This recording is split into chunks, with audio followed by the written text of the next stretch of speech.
오늘 본문 말씀은 지식적으로 하는 것에 대한 한계를 보여주고 있는 말씀이죠. 율법 교사가 예수님께 찾아와서 영생에 대해서 질문하고 있는 거예요. 그는 자신이 아는 영생을 얻기 위한 율법적인 지식을 지금 예수님께 말씀드리고 있는 거예요. 교만한 율법사예요, 사실은 지금. 그랬더니 예수님께서 율법적인 지식을 가지고 영생에 대한 질문을 했을 때 그가 이렇게 얘기하죠. 내 마음을 다하고 내 목숨을 다하고 내 힘을 다하여 주 너의 하나님을 사랑하여라. 내 이웃을 내 몸과 같이 사랑하여라. 이것이 영생의 길이라고 율법 교사는 알고 있었어요. 이 율법사는 알고 있었던 거예요. 그때 예수님께서 이 율법사의 얘기를 듣고 네가 하는 말이 맞다라고 얘기하셨어요. 네 말이 옳도다. 그러면서 하시는 말씀이 그대로 뭐하여라? 행하여라. 그런데 율법 교사는 아는 것과 아는 것을 행하는 것에 있어서 차이가 있었어요. 뭐냐면 알고 있기는 있는데 아는 것에 대한 올바른 의미를 이해하지 못했다라고 하는 거예요. 아는 대로 행하지 못했다는 것이 문제라고 하는 거예요. 여러분, 진정한 알미라고 하는 것은 어디까지 나가야 되냐면 우리의 삶의 실천적인 부분까지 나가야 된다는 거예요. 오늘 말씀 우리가 너무나 잘 알고 있는 선한 사마리아의 비유예요. 오늘 말씀을 통해서 우리 신앙생활이 아는 것으로 그쳐서는 안 돼요. 나 성경 몇 독했다고 자랑할 것이 아니라 내가 그 말씀 부여잡고 이렇게 삶으로 살아가고 있다는 것이 중요한 거예요. 아는 것을 행함으로 우리가 그리스도의 길을 따르는 거 있는지 한번 우리 스스로가 점검해 봐야 돼요. 그래서 여러분, 전도지 들고 나가는 게 쉽지가 않아요. 그런데 전도지를 들고 한번 나가보세요.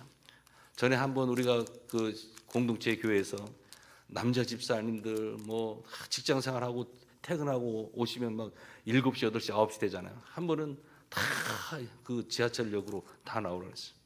그래서 저녁 때 간단하게 김밥 먹고 전도지를 수북히 하고 계속 나눠주는 거예요. 근데 처음에는 쭈삣쭈삣해요. 그런데 어느 순간요, 전도지를 다 나눠준대요. 마음이 훌쩍 달아온다는 거예요. 그러면서 자기도 모르는 힘이 마음속에 있고 그러고 다 내게 주더라는 게. 한 번 나왔는데 그 다음에 우리가 또 남성교회 또 전도지하는 딱 나와서 전도하는 거예요. 처음에는 부끄럽기도 하고 말 건네지 못해요. 그런데 어느 순간 말하지 않고 그냥 예수 믿으세요. 예수 믿으세요. 하루도 수고하셨네요. 그런데 가르쳐주지도 않는 멘트들이 나오는 거예요. 감동이 되고. 근데 여러분, 한번 우리가 한 영혼을 위해서 기도해 보시기를 바랍니다. 전도는 내가 하는 것이 아니라 누가 하는 것이라고 했어요? 하나님이 하신다고 했어요. 그렇다면 우리는 도구로 사용해야 될 순종하는 마음이 있어야 되지 않겠어요? 지금 이 율법사는 너무나 잘 알았어요. 영생에 대한 질문을 드렸을 때 주님께서 영생에 대한 그 질문을 했을 때 자신이 하는 영생을 얻기 위한 율법적인 지식을 가지고 있었던 거예요. 마음 다하고 목숨 다하고 뜻 다하여 주 너의 하나님을 사랑하는 것, 그리고 우리의 이웃을 사랑하는 것, 이것이 영생을 얻는 길이라고 분명히 대답을 해요. 그런데 그러한 실천적인 삶이 과연 있었느냐? 그러지 못했다라고 하는 것입니다. 이것은 참 알미라고 할 수 없는 것이죠. 주님은 내가 지금 무엇을 알고 있느냐라고 되물으시는 거예요. 이때 이 율법 교사가 한 말이 우리가 잘 알고 있는 대명령, 그리고 커미션이라고 하죠. 계명 중에 가장 큰 계명이라는 거예요. 신명기와 레위기의 말씀을 각각 인용한 것에 보면 내 마음을 다하고 내 목숨을 다하고 내 힘을 다하여 내 뜻을 다하여 주 너의 하나님을 사랑하여라. 사실 이 율법 교사 이 대답을 알고 있었다고 하는 것은 당연해 보입니다. 몰라서 예수님께서 물어봤을까요? 아니요. 예수님을 지금 시험해보고자 물었던 거예요. 물어본 당사자가 답을 알고 있는 것은 당연하기 때문이죠. 여러분, 이 사람이 누구라고요? 율법 교사예요. 율법. 구약에 능통한 사람이에요. 율법을 너무나 잘하는 사람이에요. 공부를 많이 한 사람이고 율법적인 지식이 아주 뛰어난 사람이에요. 그런데 그의 대답에 예수님께서 뭐라고 하냐면 내 대답이 옳도다 하면서 그러면서 하시는 말씀이 뭐라고요? 너도 행하라는 거예요. 이렇게 행하라는 거예요. 네가 아는 그 지식에서 멈추지 말고 어떻게까지요? 실천하면서 행하라는 거예요. 행하라는 거예요. 예수님이 되묻고 율법 교사가 대답하는 일이 생긴 것이죠. 그런데 예수님으로부터 정답을 받은 율법교사는 우물쭈물대는 그 마음에 자신을 옳게 보이고 싶어서 또 다음 같은 이런 질문을 뭐예요? 그러면 내 이웃이 누구입니까? 라고 또 질문하는 거예요. 다시 한번 율법교사는 질문자의 위치에 서서 예수님에게 질문하는 거죠. 그런데 우리가 잘 아는 바와 같이 그때 예수님께서 하나의 비유를 들었는데 무슨 비유를 들으셨어요? 선한 사마리아인의 비유를 들었던 거예요. 자, 어떤 일이 있었습니까? 지금 한 사람이 이제 여러분 예루살렘에서 사마리아까지 가는 데는요, 예루살렘이라고 하는 것은 이 땅의 대지서부터 해발 700m가 되는 지역이 예루살렘이에요. 그리고 이 사마리아라는 곳은 해저 어디까지 갔냐면 여리고라는 데는 400m까지 떨어지는 곳이야. 그러니까 이 예루살렘에서 여리고까지 가는 이 길이라고 하는 것은 여러분 경사가 아주 심한 거예요. 그러니까 성경에 보면 내려갔다는 거예요. 예루살렘에서 내려갔다라는 표현이 바로 해발 700m에서 해저 400m로 내려가는 길이니까 얼마나 가파르겠어요. 그런데 그때 한 사람이 강도를 만난 거예요. 그 아주 가파른 곳에서 강도를 만난 거예요. 그래서 그곳에서 악명 높은 곳으로 아주 유명한 곳인데 강도 만난 사람이 있었는데 그때 우리 주님이 비유를 하시면서 강도 맞아 벌거벗은 상태에서 피 흘리고 있는 그 사람이 누워 있는데 제사장이 지나가요. 그런데 이 제사장은요, 그를 이미 죽은 사람으로 여겼던 수도 있어요. 또 혹은 우리가 추측하건대 죽은 사람이 시신을 만지면 율법에 의하면 어떻게 된다고 했어요? 일주일 동안 부정한 사람이 되기 때문에 성전 일을 돌볼 수가 없기 때문에 또 나름대로 그 제사장이라는 사람이 그냥 지나갈 수도 있어요. 여하튼 그는 이러한 율법 지식 때문에 지금 강도 만자 지금 죽어가고 있는 그 사람을 보고도 어떻게 했다고요? 그냥 지나가 버렸다는 거예요. 또 한 사람이 지나갑니다.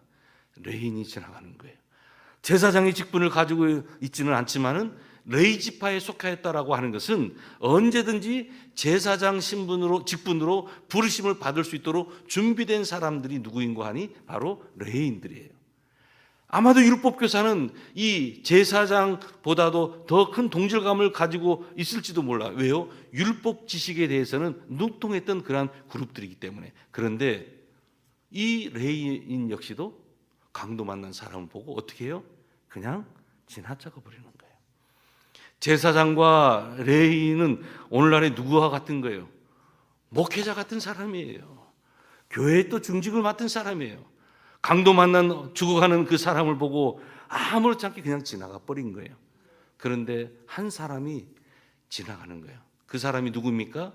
사마리아 사람이라는 거예요.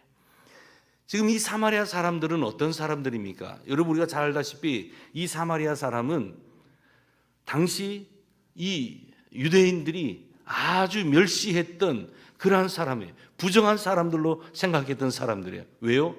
유대인들의 피가 지금 그 다른 이방 사람들과 섞여 있어요. 그러니까 소위 말하는 혼혈이라고 하죠. 이 혼혈의 사람들이었기 때문에 그런 거예요.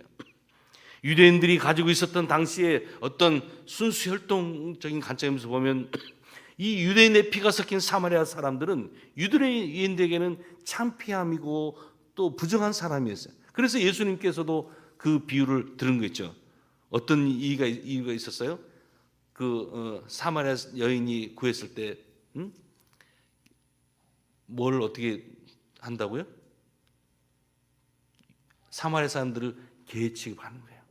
그 정도까지 멸시하는 그런 비슷한 표현을 하셨어요. 그런데 여러분, 그러한 사마리아 사람이 지금 강도 만난 사람은 앞을 지나가게 되었어요. 그런데 이 사마리아 사람은 어떻게 합니까? 자비를 베푸는 거예요. 강도 만난 그 사람을 보고 그냥 지나치지 않고 그는 직접 가서 상처를 싸매어 주는 거예요. 본인이 가지고 있는 것으로 포도주와 기름을 바르면서 우리가 역대 28장에 보면 또 이러한 비슷한 내용이 나와요. 사실은 여러분 우리가 누가복음 10장의 내용만을 가지고 강도 만난 사람이 누구냐에 대해서는 우리는 알 수가 없어요. 그런데 역대 28장에 보면 이러한 내용이 있어요. 그래서 그 내용에 보았더니 지금 거기서 보니까 포도주와 기름과 자기가 입었던 그 겉옷을 다 입혀주면서 자기가 가지고 있는 그 짐승에 태워서 여관으로 가서 그곳에서 쉬게 하고 그 여관 주인에게 데나리온 둘을 주면서 잘 돌봐달라는 거예요. 만약에 돈이 더 들어가면 내가 다시 돌아오는 거리에 들러서 다 또 지불하겠다는 거예요. 최선을 다해서 강도 만난 사람을 돌보는 것을 볼 수가 있습니다. 여러분, 알고 있는 것을 행하느냐 행하지 않느냐, 행함이 없다면 알고 있는 지식이 무용해요. 아무리 성경을 많이 하고 아무리 내가 이렇게 내가 도덕적으로 윤리적으로 어떠한 삶을 살았다고 한다 할지라도 여러분, 진정한 행함이 없는 알미라고 하는 것은 이것은 아무런 가치가 없는 거예요. 안다고 하는 것은 행함이 없는 껍데기라는 거예요. 그래서 진정으로 우리가 성경 말씀에 순종해야 되고 내 이웃이 누구냐고 했을 때 마치 오늘 주님께서는 선한 사마리아 이 비유를 통해서 사마리아 사람이 강도 만난 사람을 정성껏 자기에 있는 물질을 마음을 쏟으면서 돌보아주고 케어해준 것을 여러분 이러한 행함을 바로 율법사에게 지금 던지고 있는 메시지인 것입니다. 누가복음 10장 37절에 보았더니 가서 너도 이와 같이 행하라는 거예요. 이와 같이 하여라. 행함에 있는 믿음, 행함이 있는 지식을 요구하시는 하나님의 메시지가 바로 이거라고 하는 것입니다. 자, 오늘 본문은 우리에게 주는 교훈이 몇 가지가 있어요. 첫째는 나를 도와줄 이웃이 누구인가 보다 내가 도와줄 이웃이 누구인가를 여러분 스스로 한번 물어보시길 바랍니다. 여러분, 오늘 사시는 강도 만난 사람이 누구예요? 저와 여러분이 과거에 강도 만난 사람들이었어요. 여러분, 북이스라엘이 과거에 하나님을 북이스라엘과 남유다라고 하는 것은 같은 동족이에요. 소위 말하는 북한과 남한, 우리 같은 동족이라고 하잖아요. 그런데 이 남유다 사람들이 거기도 이제 분열되면서 남유다의 백성들이 하나님을 온전히 섬기지 못하는 거예요. 하나님 앞에 큰 범죄를 저지르는 거예요. 우상을 숭배하는 거예요. 그러다 보니까 하나님께서 이 남유다를 이방의 왕에게 손에 넘겨주는 거예요. 또 이스라엘의 왕의 손에 넘겨주는 거예요. 결국 손에 넘겨줬다라고 하는 것은 그들로 하여금 이 남유다가 전쟁에서 패하게 만들었다라고 하는 거예요. 자, 어떻게 되었습니까? 오늘 신약 누가복음 10장에서는 강도 만난 사람은 바로 예루살렘에서 여리고로 내려가는 가운데 이렇게 강도 맞아 죽어가고 있었던 거예요. 또한 역대하 28장에 보면은 당시 이 남유다의 사람들이 북이스라엘 왕에 의해서 동족에 의해서 그 군대에서 그들이 지금 어떻게 됐습니까? 전쟁에서 큰 패배를 일으키고 20만 명이라는 사람이 포로로 잡혀가게 되었어요. 그런데 하나님의 사자가 나타나서 오데시라는 선지자를 통해서 어떻게 해요? 이 포로로 잡혀가는 백성들을 어떻게 하라고요? 다시 돌아가게 해달라는 거예요. 여러분 생각해 보세요. 저기 우리가 6.25 한국 전쟁 때 거제도 가면 무슨 수용소가 있었어요? 거제 포로 수용소가 있었어요. 소위 말하는 인민군들 거기 포로 수용소. 그런데 여러분 전쟁에서 이겨서 솔리 말해 전리품을 가져오고 또 포로들을 끌고 간다면요 얼마나 기쁘고 그 전쟁에서의 승리감에 고취돼서 그냥 나가겠어요. 그런데 갑자기 하나님의 선지자 오데시 선지자가 나와서 이제는 그들을 멈추고 그들을 돌려보내주라고 하는 거예요. 만약에 돌려보내주지 않으면 하나님의 진노가 있을 거라고 하는 거예요. 그런데 그때 당시에 사마리아 사람 4사람 소위 말하는 우두머리들이 나타나가지고 정말로 그 북이스라엘 백성들에게 우리가 하나님의 선지자의 말을 듣자는 거예요. 만약에 우리가 이 말씀을 듣지 않으면 큰 진노가 우리 가운데 있을 거라고 하는 거예요. 술렁술렁 하는 거예요. 머뭇거리는 거예요. 그때 이 사마리아 4사람을 통해서 이 우두머리 핵심들을 통해서 결국은 다 놔주게 됐던 거예요. 여러분, 과거 우리들은요 죽을 수밖에 없었던 강도 만난 사람들이었어요. 악한 어둠의 영들이 우리를 묶고 우리를 포로로 삼고 우리는 결국은 죽을 수밖에 없는 그러한 사람들이었어요. 그런데 주님께서 오늘 우리들에게 선한 사마리아로 나타나 주시고 주님께서 우리에게 나타나셔서 묶여있는 우리들을 자유케 해주시고 우리에게 구원의 은혜를 베풀어 주셨다는 걸 생각할 때 여러분 우리는 지난날 강도 만난 사람이었다는 것을 먼저 인정해야 될 거예요.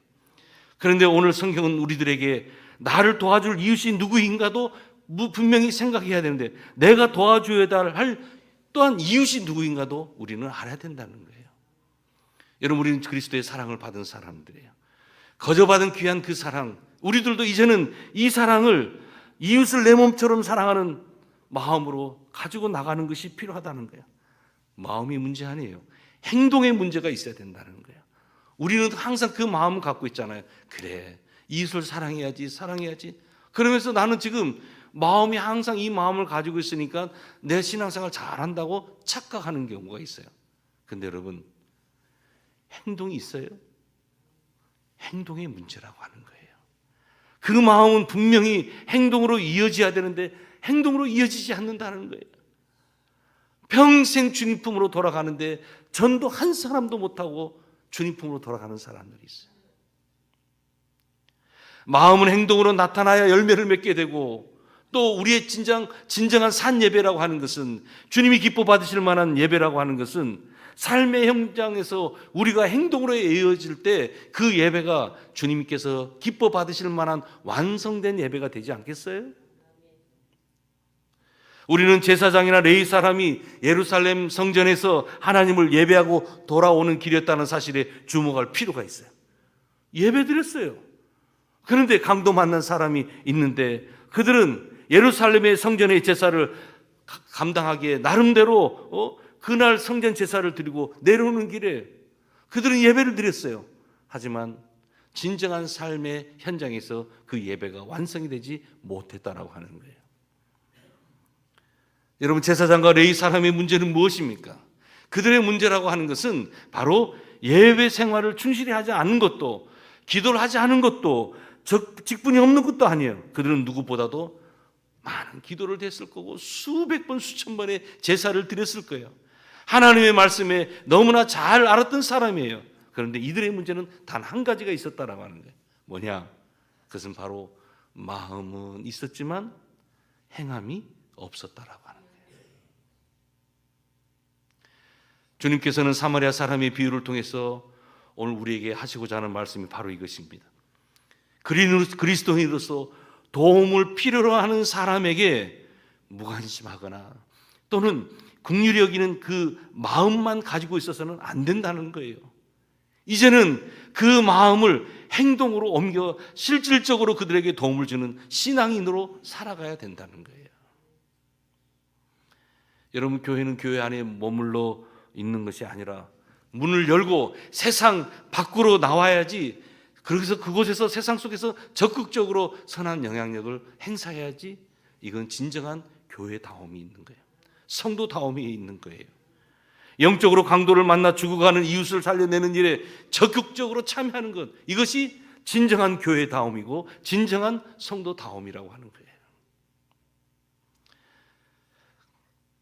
영적으로 강도를 만나 죽어가는 이웃, 우리의 부모, 형제, 남편, 아내가 될 수 있어요. 우리의 직장 동료가 될 수 있어요. 우리의 이웃이 될 수 있어요. 죄악의 사슬에 묶여있는 영원한 지옥을 향해 걸어가고 있는 우리의 일가, 친척, 우리의 동료가 있지는 않으십니까? 강도 만난 유대인처럼 지금도 누군가의 도움이 절실히 필요한 그 영적인 강도 만난 그 이웃을 여러분 한번 발견할 수 있는 이 계절이 되기를 주님의 이름으로 축복합니다. 해도 안 된다는 생각, 전도를 포기하지 마세요. 공동체가 함께 기도하고 준비하고 작정하는 이 모든 일에 마음 내키지 않는다고 멈추지 마세요. 여러분, 성령을 사모하시고 말씀에 순종하시고 공동체가 함께하는 이 사역에 적극 참여해 보시기를 바랍니다. 마음 문이 열리지 않는다는 이유로 너무나 쉽게 포기하면 안 돼요. 그러다 보면 내 심령이 너무나 정형화되면서 메말르게 되는 거예요. 사마리아 사람은 한 사람을 살리기 위해서 먼저 그에게 다가갔지요. 이처럼 죽어가는 영혼을 구하기 위해서 자신이 소유하고 있는 귀한 것들을 다 드렸지요. 심지어는 그거로 끝나는 것이 아니라 이제는 자신의 그 짐승에 태워서 여관까지 바르다 주면서 그 주인에게 그 영혼을 잘 보살펴 달라고 자신의 물질을 드리는 거예요. 만약에 부족하면 내가 다시 돌아오는 길에 그 물질을 지불하겠노라고 또 말하는 거예요. 시간을 드리고 마음을 드리고 물질을 드리면서 그 강도 만난 한 영혼을 케어하는 것을 볼 수가 있습니다. 여러분, 말씀을 정리하겠습니다. 영혼이 사는 길, 생명의 길, 예수 그리스도에 대해서 절대로 침묵하지 마시기를 바랍니다. 우리가 하는 데에 그쳐서도 안 될 거예요. 복음에 대한 침묵이라고 하는 것은 죄라고 하는 사실을 여러분 꼭 기억하시기를 바랍니다. 여러분, 늦지 않았습니다. 오늘이라도 기도하십시다. 하나님, 아직도 주님을 영접하지 못한 영적인 죄사슬에 묶여있는 우리의 가족을 위해서 기도하고 하나님, 그 영혼을 나에게 붙여달라고, 또 하나님께서 하시는 그 일에 대해서 내가 복음의 도구가 되겠노라고 작정하시기를 바랍니다. 하나님의 놀라운 구원의 역사가 일어나게 될 줄로 믿습니다.